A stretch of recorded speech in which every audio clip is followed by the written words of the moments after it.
नमस्कार विद्यार्थी व पालक मित्रांनो, मी ऋषिकेश कुलकर्णी आपल्या सर्वांचं व्हायब्रंट ऍडमिशन गायडन्स या आपल्या युट्यूब चॅनलमध्ये स्वागत करतो.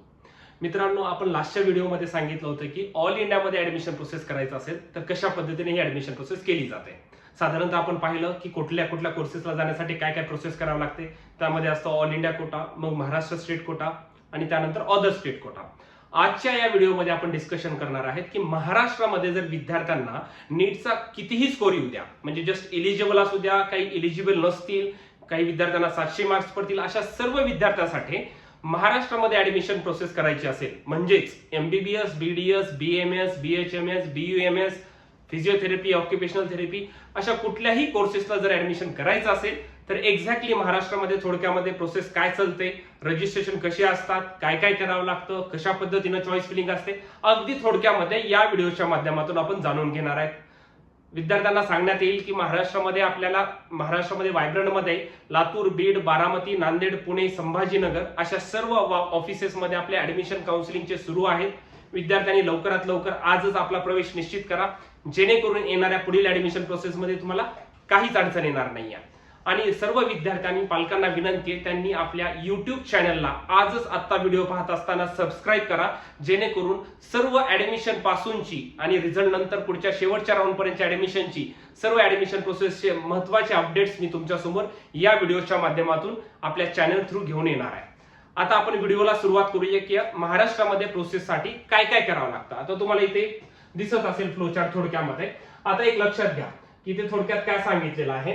आता बघा, MBBS, BDS, BMS, BHMS, BUMS, physiotherapy, occupational therapy या सर्व कोर्सेससाठी जर तुम्हाला ऍडमिशन करायचं असेल, या सर्व कोर्सेसला ऍडमिशन घेण्यासाठी विद्यार्थ्यांना महाराष्ट्र सीईटी सेलकडे रजिस्ट्रेशन करावे लागते. म्हणजे पहिली स्टेप काय बघा, पहिली स्टेप काय आहे तर महाराष्ट्राचे एक रजिस्ट्रेशन करावे लागतात. जसं तुम्ही नीटचा फॉर्म भरला तसं तुम्हाला महाराष्ट्रामध्ये या सर्व कोर्सेसला, मग कुठल्याही तुम्हाला फिजिओथेरपी करायचं असू द्या, डेंटलला ऍडमिशन घ्यायचं असू द्या, बीएमएस ला घ्यायचं असू द्या, तुम्हाला एक रजिस्ट्रेशन करावं लागतं. हे रजिस्ट्रेशन सर्वांसाठी कॉमन असतं. असं नाहीये की एमबीबीएस साठी आधी सुरू झालंय, फिजिओथेरपीला नंतर सुरू होणार आहे, डेंटलला नंतर सुरू, असं काही नाही. कॉमन सर्वांसाठी एक प्रोसेस आहे, दॅट इज रजिस्ट्रेशन. मग हे रजिस्ट्रेशन कुठे करावं लागतं तर महाराष्ट्रामधलं सीईटी सेल हे कंडक्टिंग ऑथॉरिटी आहे, त्यांच्याकडे आपल्याला पहिलं स्टेप करावे लागते, ते म्हणजे रजिस्ट्रेशन. ठीक आहे. मग आता हे रजिस्ट्रेशन तर कळालं. मग एक्झॅक्टली हे रजिस्ट्रेशन करताना कसं असतं ते देखील मी तुम्हाला पुढे सांगतो. मग आता आपण थोडंसं बघूया की सीट कशा पद्धतीने डिवाइड केलेला आहे. Seat under Maharashtra medical admission process. बघा, आता गव्हर्नमेंट एमबीबीएस साठी 85% सीट आहे, कारण की मी तुम्हाला मागच्या व्हिडिओमध्ये सांगितलेलं आहे 15% ऑल इंडिया कोटा असतो, म्हणजे 15% सीट या ऑल इंडिया प्रोसेस मधून गव्हर्नमेंटच्या भरल्या जाणार आहेत. मग राहिलेल्या 85 जागा जी आहेत, 85% जागा ते महाराष्ट्राच्या प्रोसेस मधून कंडक्ट केल्या जातात. ठीक आहे. त्याच पद्धतीनं प्रायव्हेट साठी, आता प्रायव्हेट एमबीबीएस ला तुम्हाला पाहिजे असेल तर 100% ऍडमिशन प्रोसेस, मग त्याच्यामध्ये मॅनेजमेंट कोटा पण 15% आला आणि बाकी 85% सीटची ऍडमिशन प्रोसेस, म्हणजे 100% ऍडमिशन प्रोसेस ही महाराष्ट्राच्या प्रोसेस मधून होणार आहे सीईटी सेल कडून. त्यानंतर डेंटलचं पण 85%, कारण की 15% ऑल इंडिया कोट्यातून आहे. रिमेनिंग 85% सीट या गव्हर्नमेंटच्या आपल्या सीईटी सेलच्या ऍडमिशन प्रोसेस मधून होणार आणि प्रायव्हेट डेंटलच्या सर्व जागा ह्या 100% जागा याच प्रोसेस मधून कंडक्ट केल्या जाणार. त्यानंतर गव्हर्नमेंट आणि प्रायव्हेट बीएमएसच्या 85% जागा, गव्हर्नमेंट प्रायव्हेट बीएचएमएसच्या देखील 85%. का बरं? कारण की आयुर्वेदाला सुद्धा ऑल इंडिया कोटा आहे. ठीक आहे. त्याची पण प्रोसेस मी तुम्हाला सेपरेट सांगतो. त्याचे सुद्धा तुम्हाला जसं एमबीबीएस ला तुम्हाला 15% ऑल इंडिया कोट्यातून जाता येतं, त्याच पद्धतीने आयुर्वेदा, होमिओपॅथी यांना सुद्धा 15% ऑल इंडिया कोटा आहे, स्टेट कोटा आहे. हे सर्व प्रोसेस सुद्धा आपल्याला महाराष्ट्र सीईटी सेलच्या प्रोसेसच्या अंडर करायची असते. अशा पद्धतीने तर फिजिओथेरपी, ऑक्युपेशनल थेरपी यांच्या सर्वांच्या जागा 100% जागा या सीईटी सेल कडूनच होतात. आता याच्यामध्ये थोडं जर आपल्याला डिस्कस करायचं झालं तर यामध्ये बघा, MBBS, government MBBS, private MBBS, त्यानंतर बीडीएस, प्रायव्हेट बीडीएस म्हणजे सेमी गव्हर्नमेंट, त्याच्यानंतर बीएमएस, बीएचएमएस आणि बीयूएमएस या सर्व कोर्सेसला एवढ्या आपल्याला काय लागेल, नीट इलिजिबिलिटी लागत असते. या सर्व कोर्सेसला तुम्हाला मी आधीच सांगितलं नीट इलिजिबल होणं गरजेचं. इलिजिबिलिटीचा क्रायटेरिया रिझल्ट आल्यानंतर कळतो, परंतु जे बाकीचं फिजिओथेरपी, ऑक्युपेशनल थेरपी हे सर्व आहे, या सर्व कोर्सेसला नीट इलिजिबल राहण्याची गरज नाही. फक्त तुम्ही नीट अपियर असणं गरजेचं आहे. नीटची एक्झाम देणं गरजेचं आहे. बाकी फिजिओथेरपीला ऍडमिशन घ्यायचं असू द्या, तुम्हाला नीट क्वालिफाय होण्याची गरज नाही. अगदी 50, 100, 60, 70, 80 मार्क आले तरी त्या विद्यार्थ्यांचा नंबर लागून जातो. त्यांना फक्त नीटची एक्झाम देणं गरजेचं होतं. त्यामुळे हे जे आता रजिस्ट्रेशन मी सांगितलंय तुम्हाला सीईटी सेलकडे, हे सर्वांसाठी पहिली स्टेप तीच आहे, that is registration.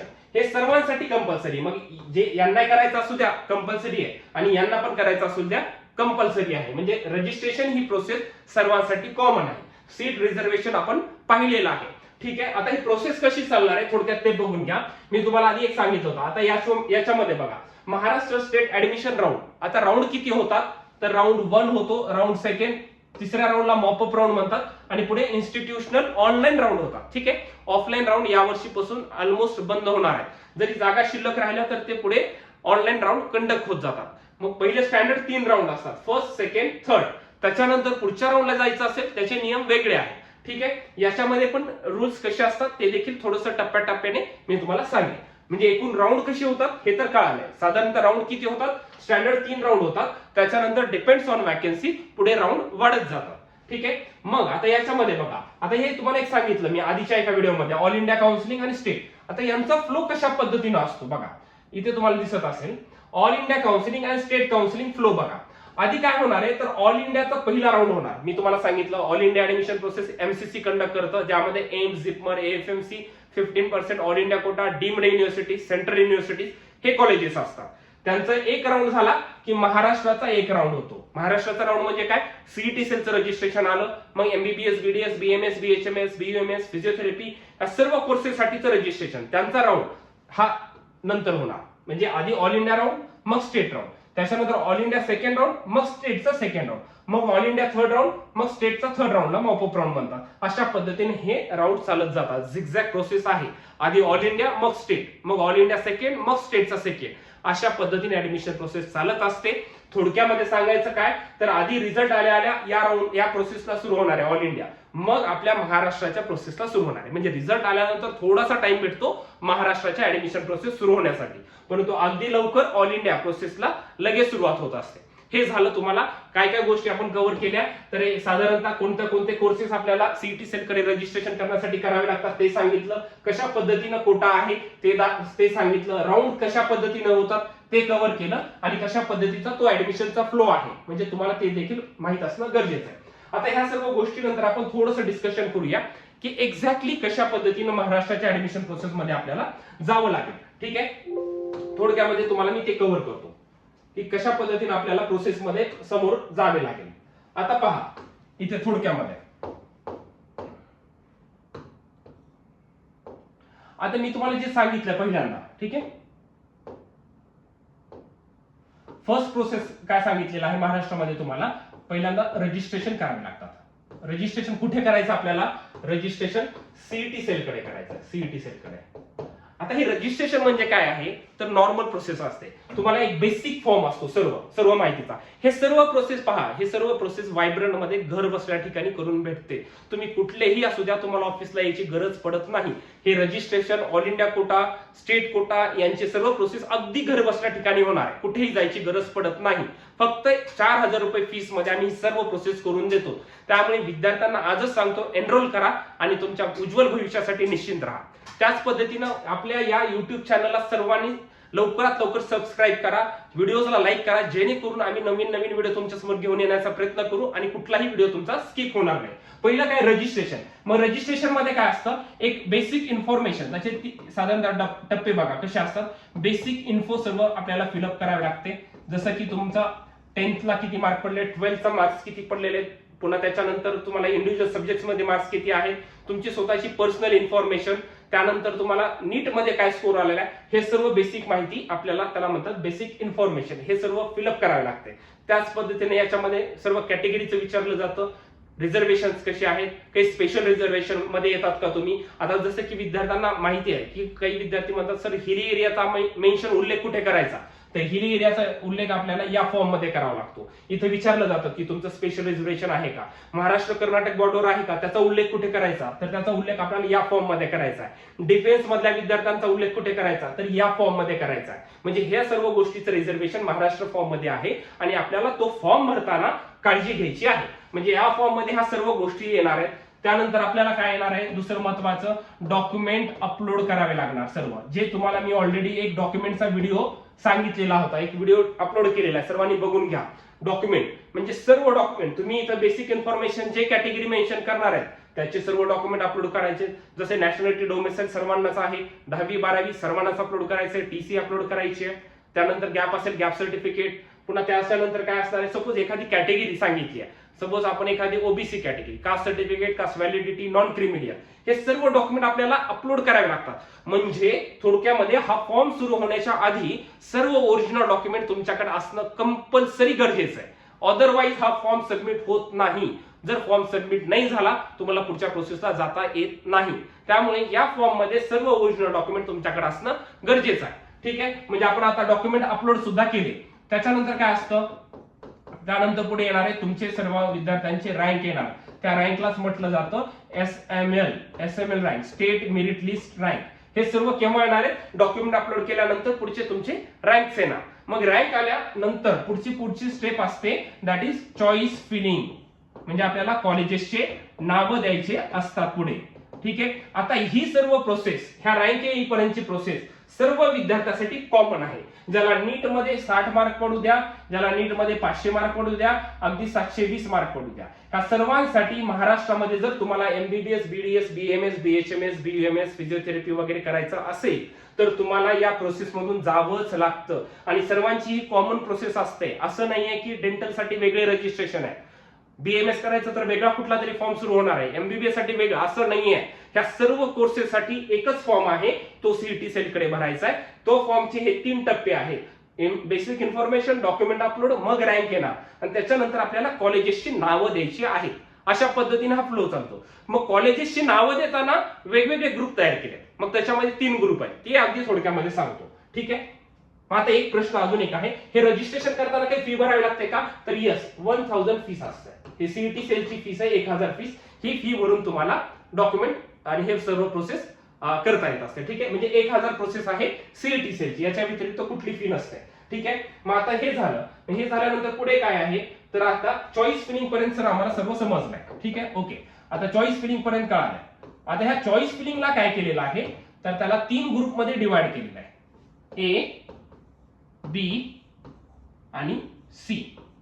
A group मध्ये काय आहे, तर फक्त आपल्याला एमबीबीएस आणि डेंटल, दॅट इज बीडीएस ची चॉईस फिलिंग करता येते. बी ग्रुप मध्ये काय, तर बीएएमएस, बीएचएमएस आणि बीयूएमएस ह्या 3 कोर्सेसची चॉईस फिलिंग बी ग्रुप मध्ये. सी ग्रुप मध्ये काय, फिजिओथेरपी, ऑक्युपेशनल थेरपी, बीपीएनओ या सर्व कोर्सेसची आपल्याला चॉईस फिलिंग करता येते. अशी 3 ग्रुप. म्हणजे आता मी काय सांगितलं, रँक येईपर्यंतची सर्व विद्यार्थ्यांची प्रोसेस कॉमन आहे. ठीक आहे, त्याच्यानंतर इथं थोडंसं डिवायडेशन होतं. आता बघा, ज्या विद्यार्थ्यांचा चांगला स्कोर आहे, ज्यांना एमबीबीएस ला ऍडमिशन घ्यायचंय, त्या विद्यार्थ्यांची चॉईस फिलिंग लवकर सुरू होणार. मग डेंटलला घ्यायचंय त्यांची चॉईस फिलिंग लवकर. मग यांचा एक राऊंड झाल्यानंतर पुढे आयुर्वेदा, ज्यांना बीएमएस करायचे त्यांची चॉईस फिलिंग सुरू होणार. बीएमएस, बीएचएमएस जे काही करायचे ते सर्व एकाच फॉर्म मध्ये टाकता येतात. सपोज बीए कमी मार्क, समजा 400 मार्क आहेत, बीएमएस सेमी गव्हर्नमेंटला नंबर लागतोय, हे लागत नाही एमबीबीएस, तर तुम्हाला हे जर टाकायचं नसेल ऑप्शन तरी तुम्ही नाही टाकला तरी चालतं, या प्रोसेसमध्ये राहू शकता. काही विद्यार्थ्यांना समजा 510 मार्क आहेत, एमबीबीएस ट्राय करायचं, बीएमएस पण, तर आपल्याला एमबीबीएस करायचं असेल तर या ग्रुपमध्ये चॉईस फिलिंग करावी लागेल. पुढे यांच्या राऊंड नंतर जेव्हा आयुर्वेदाची चॉईस फिलिंग सुरू होईल त्यावेळेस तुम्हाला आयुर्वेदाची देखील चॉईस फिलिंग करता येते. अशा पद्धतीने अशा सर्व राऊंड मध्ये, सर्व प्रोसेस मध्ये विद्यार्थ्यांना राहता येतं. ही सर्व प्रोसेस अगदी थोडक्यात सांगते तुम्हाला. इन डेप्थ मध्ये मी पुढे तुम्हाला सांगणार आहे. ऍडमिशन झाल्यानंतर विद्यार्थ्यांचे आम्ही सेपरेट सेशन घेत असतो, त्यामध्ये सर्व विद्यार्थ्यांना अगदी डीप मध्ये सांगतो. त्यामुळे आता हे लक्षात घ्या, अशा पद्धतीने ही प्रोसेस चालते. त्यामुळे ज्यांना कमी मार्क पडले त्यांना सुद्धा या प्रोसेस मधून जावं लागतंय, ज्यांना चांगले मार्क पडले त्यांना देखील या प्रोसेस मधून जावंच लागणार आहे. आणि हळूहळू थोडक्यामध्ये पुढे नंतर आयुर्वेदाचा देखील ऑल इंडिया कोटा नंतर सुरू होतो. ठीक आहे, जसं एमबीबीएस बीडीएस मी आधी सांगितलं, त्याच पद्धतीने नंतर आयुर्वेदाचे देखील ऑल इंडिया कोटा ही प्रोसेस नंतर सुरू होते. हे थोडक्यामध्ये महाराष्ट्राचा सिनेरिओ अशा पद्धतीने. मग आपल्याला एकूण राऊंड पुढे होणार. आता आपण सपोज पहिल्या राऊंडची चॉईस फिलिंग केली. ठीक आहे, मग प्रत्येक राऊंडला चॉईस, बघा चॉईस फिलिंगचे नियम सांगतो तुम्हाला. प्रत्येक राऊंडला, ईच अँड एव्हरी राऊंडला आपण चॉईस फिलिंग करू शकतो. ठीक आहे, पॉसिबल आहे. ईच राऊंडला चॉईस फिलिंग पॉसिबल आहे. म्हणजे पहिला राऊंड सेकंड राऊंड आणि थर्ड राऊंड पर्यंत आपण प्रत्येक राऊंडला चॉईस फिलिंग करू शकतो का? 100% प्रत्येक राऊंडला आपण चॉईस फिलिंग करू शकतो. म्हणजे प्रत्येक राऊंडला आपण कॉलेजेसचे नाव देऊ शकतो. त्याचे काही नियम आहेत ते तुम्हाला नंतर सांगेन. म्हणजे चॉईस फिलिंग प्रत्येक राऊंडला करता येते. हे थोडक्यामध्ये विद्यार्थ्यांनी लक्षात घेणं गरजेचं आहे. अपग्रेडेशन, आता पहिल्या राऊंड मधून मी सेकंड राऊंड मध्ये जाऊ शकतो का? यस, 100% जाऊ शकता. फर्स्ट राऊंड मध्ये मी सेकंड राऊंड मध्ये जाऊ शकतो का? जाऊ शकतो. सेकंड राऊंड नंतर मी थर्ड राऊंड मध्ये कॉलेजची चॉईस फिलिंग करू शकतो का? यस. म्हणजे पहिल्या राऊंडला एखादं कॉलेज मिळालं तर ते कॉलेज घेऊन तुम्हाला थर्ड राऊंड पर्यंत जाता येतं. हे लक्षात घ्या. थर्ड राऊंड नंतर जे राऊंड होतात मी सांगितलं तुम्हाला एकूण. थर्ड राऊंड नंतर काय? Online special stay vacancy round होत जातात. मग त्या राऊंडला त्याच विद्यार्थ्यांना जाता येतं ज्यांचा या तिन्ही राऊंडला नंबर लागला नाही. असेच विद्यार्थी फक्त पुढे जाऊ शकतात. ज्यांचा इथं नंबर लागलाय असे विद्यार्थी पुढच्या राऊंडला एलिजिबल नसतात. त्यांचा प्रवास थर्ड राऊंड पर्यंतच असतो. अशा पद्धतीनं थोडक्यामध्ये बेसिक सिनेरिओ मी महाराष्ट्राचा तुम्हाला सांगण्याचा प्रयत्न केलेला आहे. याच्यामध्ये काही अडचणी असतील तर मला कमेंट सेक्शन मध्ये विद्यार्थ्यांनी कळवा. काही नवीन टॉपिकवर व्हिडिओ बनवायचा असेल तर मला ते पण कळवा. व्हिडिओला आणि आपल्या या युट्यूब चॅनलला सबस्क्राईब करा आणि लवकरात लवकर ऍडमिशन घ्या. काही डाऊट्स असतील लातूर, बीड, बारामती, नांदेड, पुणे, संभाजीनगर आपल्या ऑफिसमध्ये काउन्सिलर्सला भेटा. तुमचे डाऊट आलेला स्कोर विचारा. त्याच्यानुसार काय पॉसिबिलिटीज होऊ शकतात ते तुम्हाला नक्कीच सांगतील आणि पुढील येणारी काउन्सिलिंग प्रोसेस अगदी सोप्या पद्धतीने करून देण्याचा आम्ही प्रयत्न करणार. Thank you so much.